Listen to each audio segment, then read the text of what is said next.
Precinct 22 is Missing by Janson Davies. Chapter 1. The Boredom of Kings. The twin suns of Ranel hung low in the sky, casting a dull amber haze over the capital city of Lyrex Prime. Once a marvel of interstellar architecture, its spires now loomed like rusted bones over a restless populace. The streets buzzed, not with excitement, but with agitation. Citizens wandered aimlessly, their iridescent skin dulled, their minds numbed by decades of peace and prosperity. Inside the royal palace, King Sarnac the Indulgent lounged on a throne carved from the petrified remains of a planetary leviathan.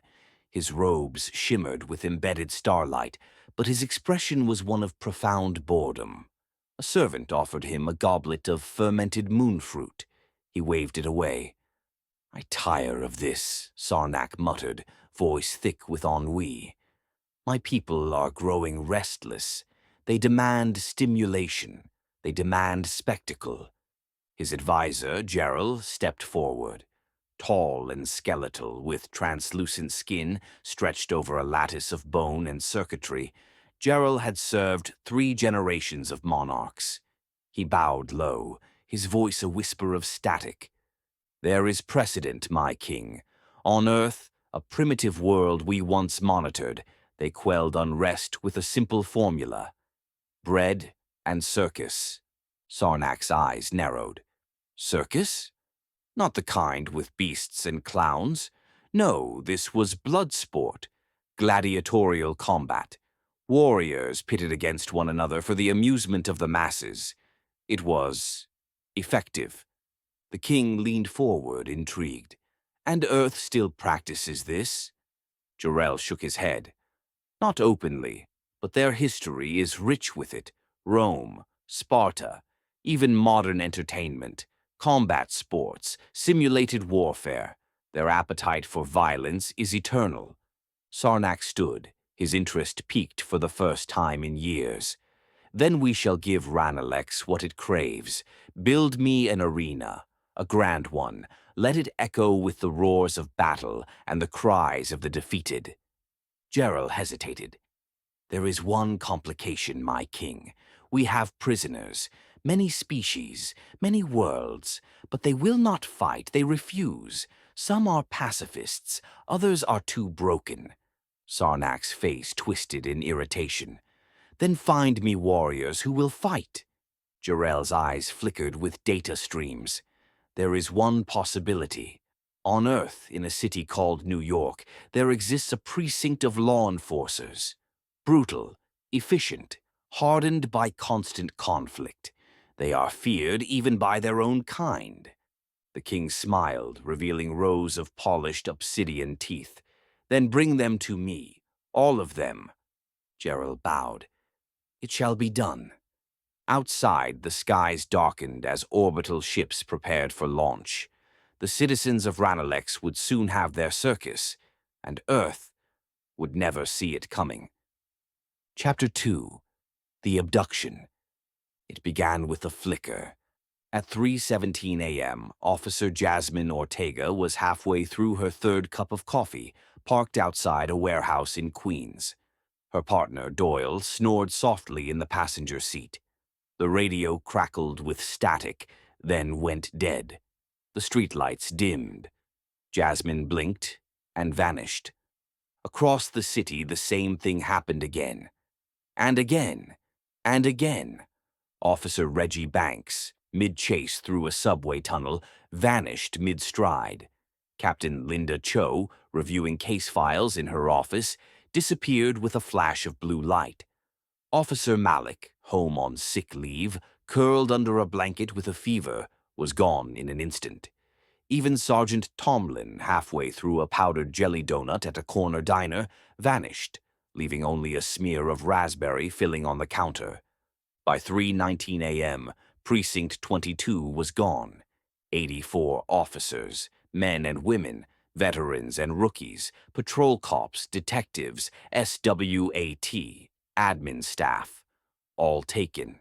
The precinct itself remained, desks still warm, coffee still steaming, monitors blinking with half-written reports.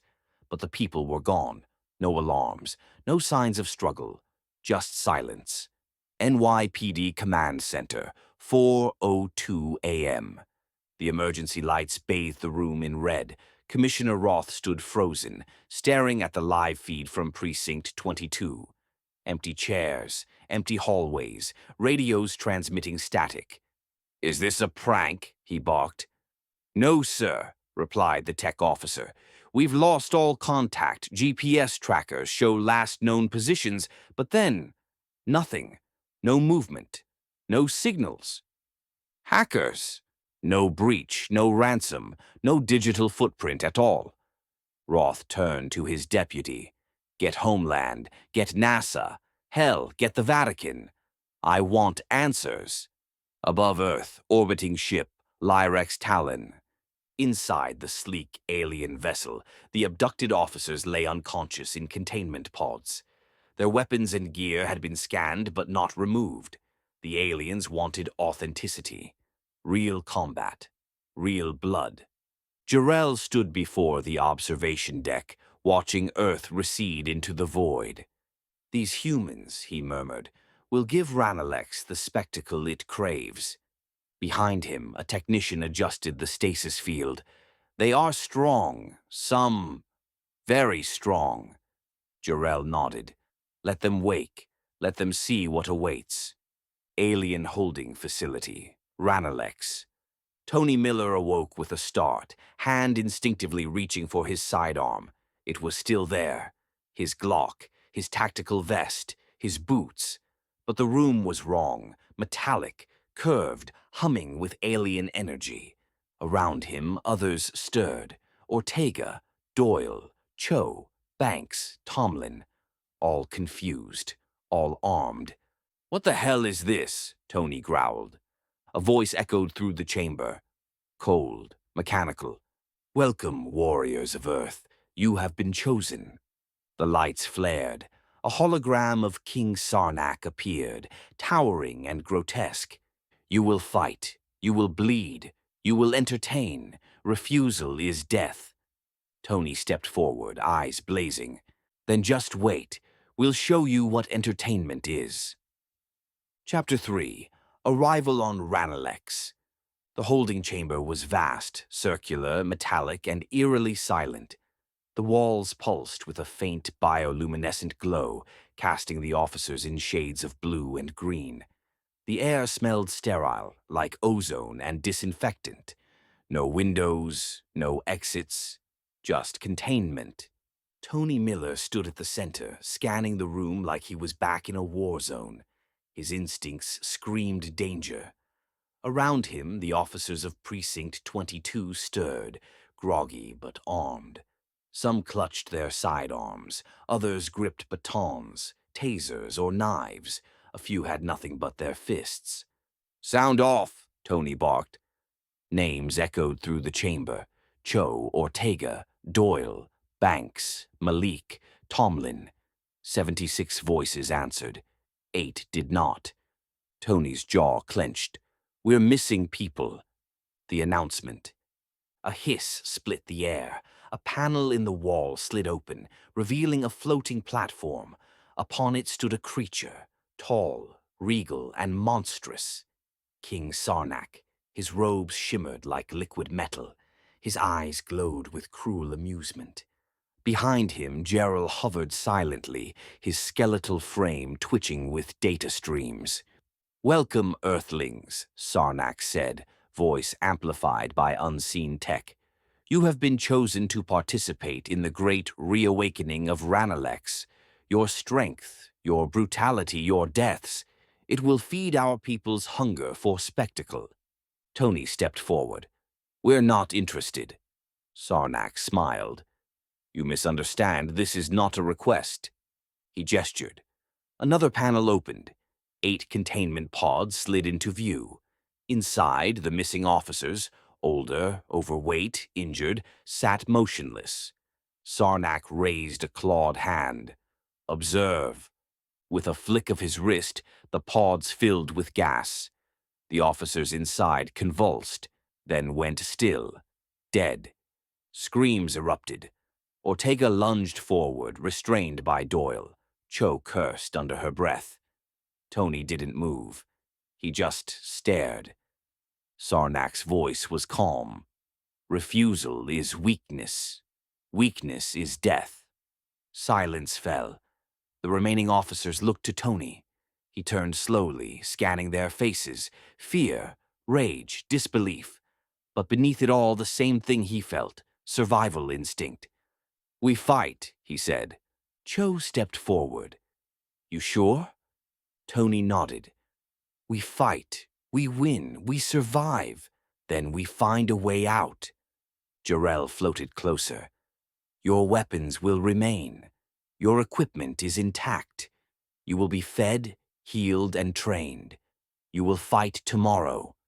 Tony turned to the others. "No more rank. No more precinct. From now on, we're soldiers." Later, in their assigned quarters, bare metal cells with nutrient dispensers and weapon racks, Tony gathered the strongest among them: SWAT officers, ex-military, street fighters. He laid out a plan. "We don't just fight. We learn. We adapt. We find weaknesses. We find allies." Ortega leaned against the wall. "You think these aliens will help us?" Tony looked at her. "Not the ones in charge, but the ones they've already broken. Yeah, they'll want out as bad as we do." Outside, the arena lights flared to life. The roar of the Ranelexian crowd echoed through the corridors. Tomorrow, the combat would begin. Chapter 4. The Arena of Blood. The arena was a grotesque marvel, an open-air coliseum carved into the crust of Ranelex, surrounded by jagged obsidian cliffs and hovering spectator platforms. Alien crowds filled the stands, their bodies pulsing with bioluminescent excitement. Some floated, some slithered, some chittered in languages the officers couldn't comprehend, but all of them hungered for violence. Tony Miller stood in the staging tunnel, flanked by Ortega, Doyle, and Cho. His Glock was loaded, his combat knife strapped to his thigh.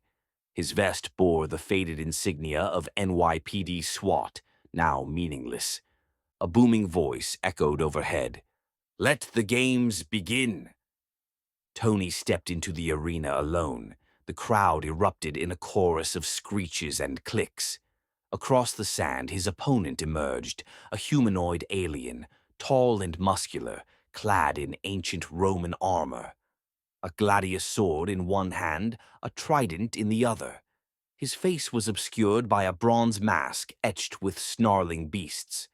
Tony narrowed his eyes. "You've got the costume right," he muttered. "Let's see if you can fight." The alien charged. Tony sidestepped, firing 2 rounds into the creature's shoulder. It staggered but didn't fall. The armor absorbed most of the impact. The alien swung the trident. Tony ducked, rolled, came up behind him, and drove his knife into the back of the knee. The alien roared, spinning wildly. Tony grabbed the gladius mid-swing, twisted it free, and plunged it into the creature's chest. The crowd went silent. Tony stood over the fallen warrior, chest heaving. Blood, dark and iridescent, pooled around the body. The alien groaned, still alive. Above, King Sarnac rose from his throne. He extended his hand and turned his thumb downward. Tony froze. "No," he said aloud. "He's done. He's beaten." Sarnac's voice boomed. "Kill him." Tony looked up. "He's not a threat." The crowd began to hiss. Gerald floated forward. "Refusal will be punished." Tony stared at the dying alien, then at the crowd, then at his fellow officers watching from the tunnel. He made his choice. With grim precision, Tony drove the gladius through the alien's heart. Back in the holding quarters, silence reigned. Ortega broke it. "You didn't have to do it." Tony didn't look at her. "I did." Cho nodded slowly. "They wanted a show. You gave them one." Doyle paced. "This is sick. We're cops, not killers." Tony turned. We're survivors, and if we want to get out of here, we play their game until we can burn it down. The contests continued. Officers were paired off against alien prisoners, some humanoid, some monstrous. The fights were brutal, chaotic, and often lethal. Officer Banks took down a six-legged predator with a fire axe. Sergeant Tomlin was crushed by a reptilian brute. Officer Chen used a taser to disable a telepathic opponent, then snapped his neck. Each victory came at a cost. Each death chipped away at their humanity. Tony kept a list, names of the fallen, names of the fighters, patterns, weaknesses. He was building something, an understanding, a strategy. Because he knew one thing for certain, they weren't getting out by winning matches. They were getting out by ending the game. Chapter 5. The First Wave. The next morning, the arena floor was stained with blood, human and alien alike. The sand had turned a sickly violet, churned by boots, claws, and hooves. The crowd returned louder than before, their hunger sharpened by yesterday's spectacle. Tony stood in the prep chamber, reviewing the match roster. 12 officers were scheduled to fight. 6 would face solo opponents. The other 6 were thrown into team battles against alien packs. He turned to the group. We're done reacting. From now on, we fight smart. Tony divided the officers into tactical squads based on skill and gear. Squad Alpha, SWA, T-trained, heavy weapons. Ortega, Doyle, Chen. Squad Bravo, street fighters and patrol veterans. Banks, Malik, Reyes. Squad Echo, medics and tech-savvy officers. Cho, Lin, Patel. Each squad trained between matches, drills, weapon checks, hand signals. They practiced takedowns, coordinated flanks, and improvised traps using alien terrain. Chen hacked into the arena's surveillance grid, feeding Tony real-time data on enemy movement and environmental hazards. We're not just surviving, Tony told them. We're evolving. The matches proceeded as scheduled. Officer Reyes faced a towering insectoid with serrated limbs. She baited it into charging, then dropped low and fired a shotgun blast into its thorax. The crowd roared.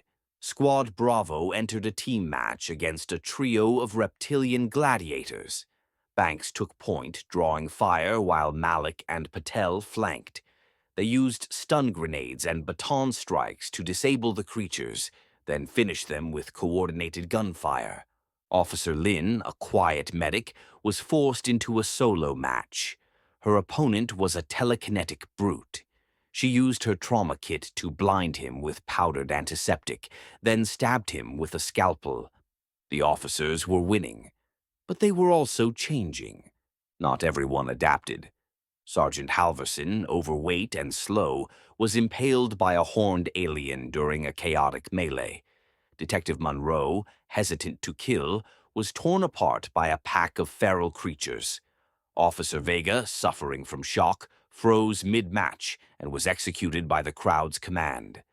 Tony added their names to the list. He didn't speak during the funerary rites. Just watched. Just remembered. After 5 days, the officers had lost 19. 65 remained. The alien crowds began chanting Tony's name. Tony! Tony! He ignored it. In the barracks, Ortega approached him. They're starting to worship us. Tony shook his head. They're feeding off us. Every kill, every scream, it's fuel. Cho joined them. We need to start thinking beyond the arena. Tony nodded. I already am. He pulled up a schematic Chen had decrypted. Arena layout, guard rotations, power nodes. We're not just fighting matches anymore, he said. We're preparing for war. Chapter 6. Brotherhood in Blood. The arena was quieter that night, not because the crowd had grown tired, but because the officers had grown sharper. Their kills were cleaner, their movements more efficient. The spectacle had become surgical. Less chaos, more control. Tony Miller stood at the edge of the barracks, watching Ortega and Doyle run drills with Squad Alpha. Sweat glistened on their foreheads. Their eyes were hard, focused. They weren't cops anymore. They were soldiers. Inside the officers' quarters, Cho had started a ritual. She carved names into the metal wall with a combat knife. One for every officer lost. Halvorsen, Monroe, Vega, Ramirez, Tomlin. 23 names now. A growing memorial. Tony ran his fingers over the etched letters. We keep fighting. For them. Cho nodded. And for us. Officer Chen had become the unit's unofficial tech whisperer. He jury-rigged a terminal from scavenged alien parts and was slowly decrypting the arena's systems. One night, he pulled Tony aside. I found something, Chen said. Encrypted comms between the arena and a prison sector. Hundreds of alien captives, non-combatants, political prisoners. Some of them have been here for decades. Tony leaned in. Can we talk to them? Chen hesitated. Not directly, but I can patch a signal through the arena's medbay. It's off-grid. Tony smiled. Do it. The medbay was dim and quiet, lit only by the glow of alien monitors. Tony sat alone, waiting. Then the screen flickered, and a face appeared. Kyle, tall, reptilian, eyes like molten silver. His voice was deep, deliberate. You are the Earth Warrior. Tony nodded. Tony Miller, NYPD. Kyle tilted his head. You fight well, but you are still a prisoner. So are you. Kyle's gaze sharpened. Then perhaps we should stop being prisoners. Over the next few nights, Tony and Kyle spoke in secret. Kyle revealed the truth. The arena was only one part of Ranel's entertainment complex. Beneath it lay a vast prison network, thousands of captives from dozens of worlds. Most had been abducted like the officers. Most had given up hope. Tony didn't flinch. We're going to change that. Kale agreed to rally his people. Tony would do the same. They would coordinate a rebellion, timed with a high-profile match when security was distracted and the crowd was focused. Tony gathered the officers. We're done playing gladiator. We're building an army. They trained harder, fought smarter, used matches to test tactics and gather intel. Every victory was a rehearsal, every loss a lesson. One night, during a team match, Ortega slipped a stolen device into the arena's power node. It pulsed once, then went dark. The lights flickered. The crowd gasped. Tony smiled. The rebellion had begun. Chapter 7. The Alien Prisoners. The medbay had become a war room. Tony sat across from the flickering hologram of Kyle, the reptilian prisoner leader. Behind him, Cho and Chen monitored the signal, fingers dancing across alien consoles. The connection was unstable, patched through stolen tech and jury-rigged wires, but it held. Kale's voice was low, deliberate. My people are scattered across 5 sectors. Some are warriors, most are not, but all of them hate Sarnac. Tony nodded. Then we give them a reason to fight.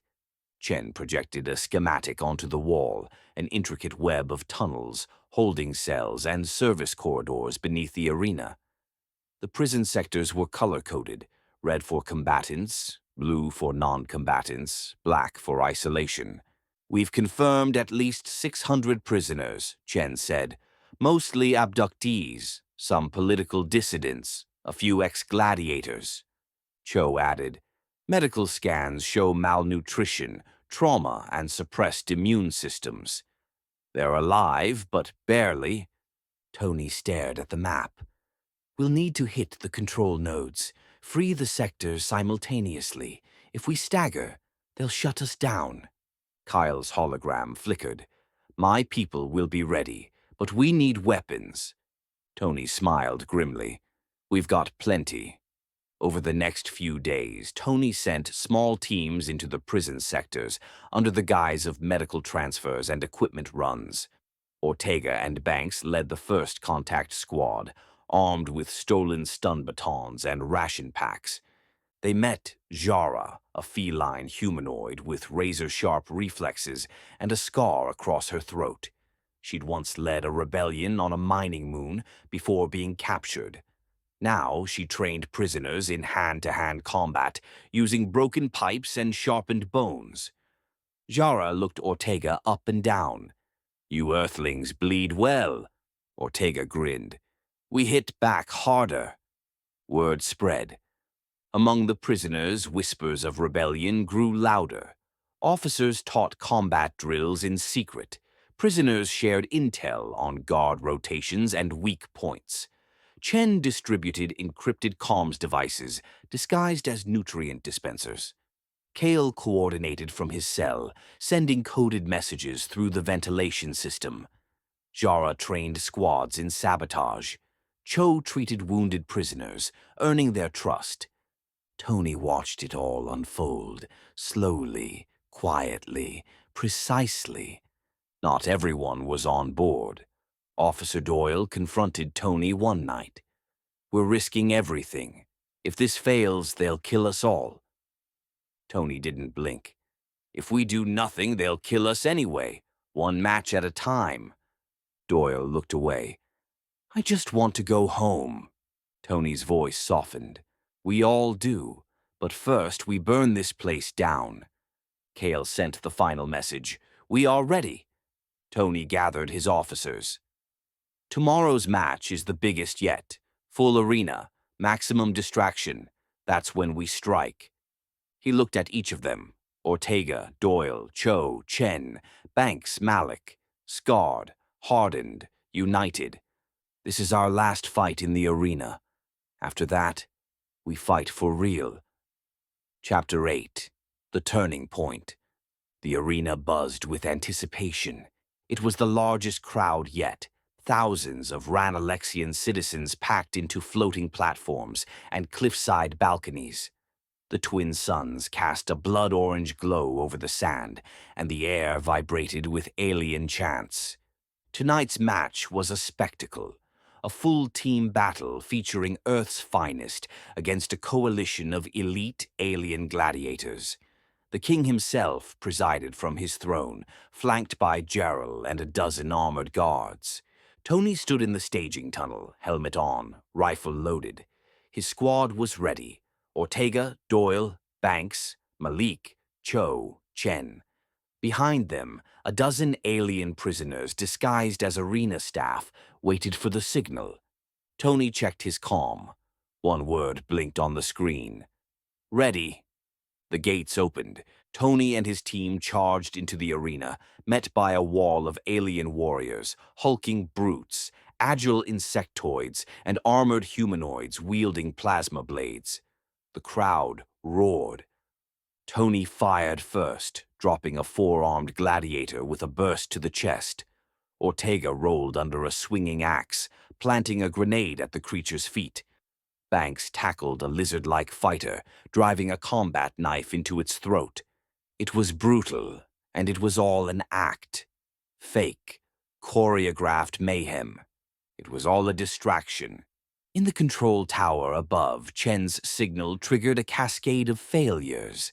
Lights flickered, shields dropped, surveillance feeds scrambled. Jara and her prisoners stormed the lower corridors, overwhelming guards with improvised weapons. Kyle led a charge through the isolation sector, freeing dozens of captives. Cho coordinated medics, patching up wounded fighters, and directing evac routes through the ventilation shafts. Tony's comm crackled. "Prison sector's breached. We're in." He turned to Doyle. "Time to flip the script." Tony climbed the central platform, bullets flying around him. He reached the announcer's podium, grabbed the alien broadcaster, and threw him into the crowd. Then he spoke. "This ends now." The crowd fell silent. "We're not your entertainment. We're not your animals. We're warriors, and we're taking our freedom back." He raised his rifle and fired into the royal box. Panic spread like wildfire. Some spectators fled, others screamed. Guards rushed the arena only to be met by coordinated resistance, officers and prisoners fighting side by side. Kyle appeared on the sand, flanked by Jara and a squad of freed captives. He nodded to Tony. "Let's finish this." Tony led the charge out of the arena, through the corridors, and into the palace district. Explosions rocked the walls. Alien guards fell in droves. Prisoners flooded the streets, armed with stolen weapons and righteous fury. Gerald tried to activate lockdown protocols, but Chen had already corrupted the system. Tony kicked down the palace gates. Sarnac's mine. Chapter 9. The Fall of King Sarnac. The palace burned. Smoke curled through the marble halls, mixing with the stench of blood and scorched metal. Alien tapestries fluttered in the carnage, torn by gunfire and explosions. The once grand corridors echoed with the sounds of battle, shouts, screams, the hiss of plasma blades. Tony Miller moved like a storm. His rifle was empty, his vest torn. Blood, his and others, streaked his arms. Behind him, Ortega and Doyle cleared the last of the palace guards. Kale and Jara secured the perimeter, holding off reinforcements. Ahead, the throne room loomed. Tony kicked open the doors. King Sarnac stood at the center, robes singed, crown askew. Gerald hovered beside him, twitching with panic. The throne, once a symbol of indulgent power, was cracked and smoking. Tony stepped forward, knife drawn. Sarnac sneered. "You think this ends with me?" Tony didn't answer. He lunged. Sarnac was fast, unnaturally so. His claws slashed through the air, slicing Tony's shoulder. Tony rolled, came up behind him, and drove the knife toward his spine. Sarnac twisted, catching Tony's wrist and hurling him across the room. Tony crashed into a pillar, gasping. Gerald activated a defense drone. Ortega burst in, firing a shotgun blast that tore the drone apart. Doyle tackled Jarrell, slamming him into the wall. Tony rose, blood dripping from his mouth. Sarnac charged. They collided in the center of the room. Fists, claws, elbows, knees. Tony fought like a man possessed. Every strike was for the fallen.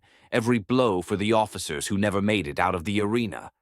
Sarnac roared, lifting Tony by the throat. Tony reached down, pulled a hidden blade from his boot, and drove it into Sarnac's gut. The king staggered. Tony twisted the blade. Sarnac collapsed. Jarrell slumped against the wall, bleeding from a head wound. Ortega aimed her weapon at him. Tony raised a hand. "Wait." Jarrell looked up, trembling. I can help you leave." Tony stepped closer. "Why?" Jarrell's voice was thin. "I was never loyal to Sarnac. I served power. You are power now." Tony stared at him. "Then prove it." The throne room fell silent. Outside, the fighting slowed. Prisoners cheered. Officers regrouped. The palace was theirs. Kale entered, nodding to Tony. "It is done." Tony looked around, at the shattered throne, the blood-soaked floor, the broken crown. "No," he said. "It's just beginning." Chapter 10. Escape. The fires had died down. Ranelex's capital lay in ruins, its arena shattered, its palace gutted, its citizens stunned into silence. The rebellion had not just toppled a king, it had cracked the illusion of control. For the first time in generations, the people of Ranelex looked upon their world with uncertainty. Tony Miller stood on the landing platform, wind whipping through his torn uniform. Behind him, the surviving officers of Precinct 22 gathered, bloodied, exhausted, but alive. 61 remained. Kyle approached, flanked by Jara and a group of freed prisoners. His reptilian eyes gleamed with quiet pride. "You kept your word," Kale said. Tony nodded. So did you.